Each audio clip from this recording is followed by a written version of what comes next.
This is NDTV, and you're watching Classics.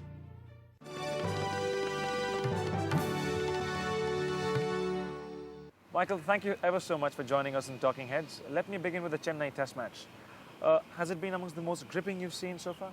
Yes, I think in recent times it certainly was a very interesting Test match. I think fortune swayed from one side to the other throughout the Test match. And we had two very competitive teams playing. I think that's what made it so interesting. Talk about inevitably about Sachin Tendulkar and that innings at Chennai. What have been your memories of him over the last 10 years? He's been playing almost for a decade now, and you've seen him kind of mature and grow into a full-fledged Test-class batsman. Yes, but remember, I haven't really seen a lot of Sachin Tendulkar. I've seen him in a few one-day games. I saw him in the last World Cup. And of course, I saw him in the Caribbean when India were in the Caribbean. He didn't have a very successful tour of the Caribbean, though. But certainly that innings at Chennai was a great innings. The only unfortunate thing is that he got out and he didn't see India right through to the victory. He's enjoyed a very good season the last 2-3 years, getting more than 1,000 runs in both formats of the game. Do you think the Indian batting side is somehow more dependent on him? Is it a kind of a one man gets runs, India wins kind of a batting side? No, I don't think so. I think India have a lot of very good players. Sachin Tendulkar certainly is far and the best player in the Indian team. But when you have people like Rahul Dravid and Azharuddin and Sourav Ganguly in the team, that's a lot of batting. That's a lot of batting a lot of teams don't have. So although Sachin Tendulkar is relied on a lot and everybody is depending on Sachin Tendulkar to get a lot of runs, when he fails, I don't think that should mean that India won't get any runs. I think the rest of the guys have got to realize that they have a role to play as well. And when he gets runs, fine, they should get big totals. But if he fails, they should still be able to pull up their strings and get some runs. People talking about Sachin as a legend now. Do you think he's approaching that stage? He has the potential to do it, or do you think he's established as a cricketing legend even now? He's established as a cricketing great, because certainly he's a great player. I wouldn't say a legend yet. You know, he's still 25 years old. He has a lot of cricket in front of him, hopefully. And certainly if he continues in this vein, by the end of his career, he certainly will be a legend.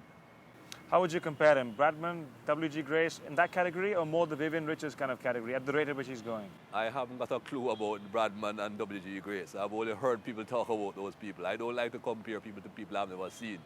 And Vivian Richards certainly was a great batsman. I have never seen anyone better than Vivian Richards. So I'll have to wait and see if Sachin Tendulkar can get to that level. Let's talk about the other young talents in the Indian side. I mean, Rahul Dravid and Sourav Ganguly. Do you think they compare well with, say, Jacques Kallis of South Africa or Shivnarine Chandrapal of the West Indies? Yes, I think so. That's why I mentioned them initially. I think Rahul Dravid and Sourav Ganguly are two outstanding players. They have the potential to get a lot of runs for India. And if you did not have a Sachin Tendulkar in India right now, certainly a lot more people would be talking about Rahul Dravid and Sourav Ganguly. They are two potentially great cricketers. And one would hope that they will continue in the same vein, especially Rahul Dravid.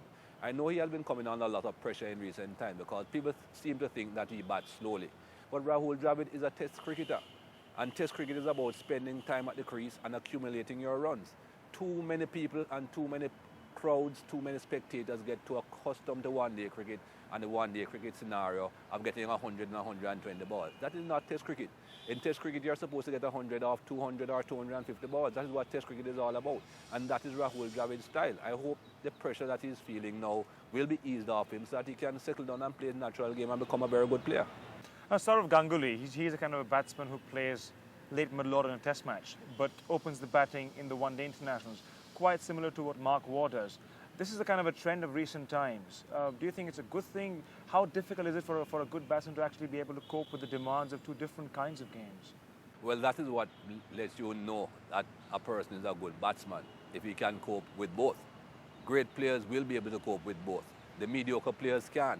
And if Sourav Ganguly continues to cope with both, he certainly will be a great batsman for India.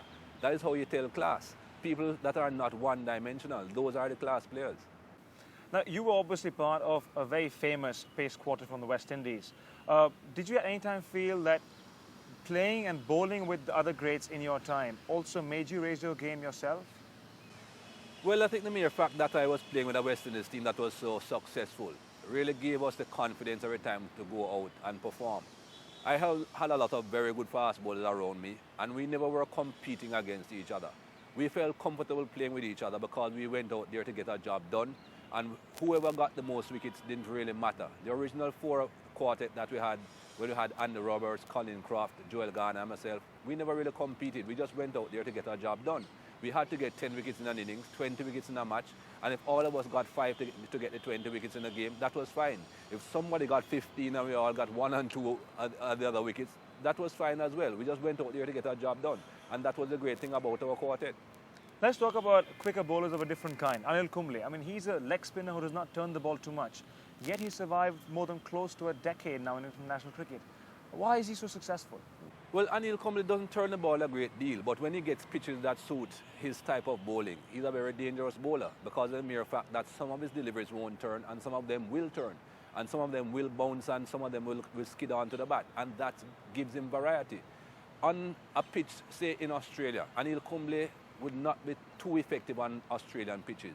Here in India, he's devastating. We'll see what he did in that last test match here in Delhi.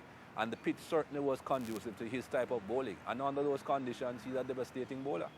So if you were allowed to be a bit harsh, would you say he's a good bowler, but he needs to have a responsive track? He's, in that sense, a bit of a limited bowler? I wouldn't say he's a great bowler. I would certainly say he's a very good bowler. And under the conditions that suit him, he's devastating. When you talk about greatness, as I said before about batsmen, great bowlers have got to be able to perform under all conditions, just like great batsmen.